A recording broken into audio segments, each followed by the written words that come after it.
Bonjour notre fils, notre fille, notre enfant, ça fait tellement longtemps que nous essayons de te contacter sans succès.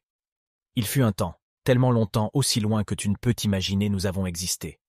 Durant cette période, nous avons été en contact direct avec l'être suprême que nous avons nommé différemment selon les régions du monde, et que toi, tu appelles aujourd'hui Dieu, que tu connais mal. Si nous avons manqué comment te contacter, c'est d'abord parce que depuis que tu es venu au monde, ton cerveau a été bombardé des mensonges sur nous.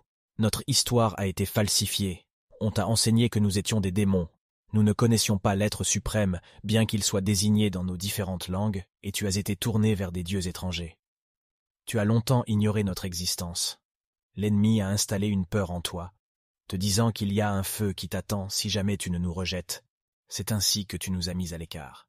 Dans tes gènes, nous continuions à vivre, nous observions chacun de tes pas, et te guidions jusqu'à ce que tu prennes à nouveau conscience de notre existence. Tu crains l'enfer, mais tu vis dedans, puisque tous tes jours, c'est sous la domination d'autres peuples que tu les passes.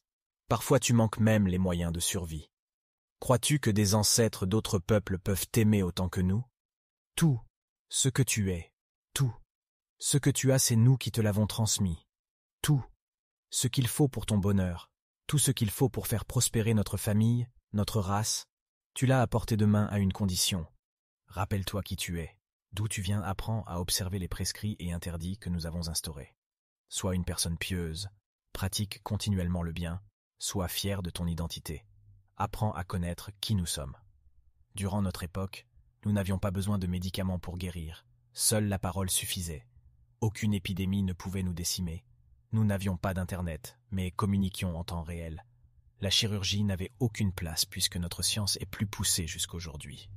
Enfin, si tu ne nous crois pas, pose-toi cette question et tente d'y répondre. Comment expliquer que ceux qui t'ont demandé de nous rejeter ont emporté tous nos objets spirituels? Si ceux-ci étaient diaboliques comme ils le prétendent, pourquoi les gardent-ils dans leur musée? Tu penses que c'est juste pour les visites? Non. Ils nous supplient jour et nuit de leur accorder sagesse, intelligence, fécondité, guérison, richesse, prétendant que toi, tu nous as abandonnés. Reviens à nous, nous reviendrons à toi, et aucune personne, aucun peuple ne prendra le dessus sur toi. Personne ne viendra te dominer sur la terre que nous t'avons léguée au prix de notre sang.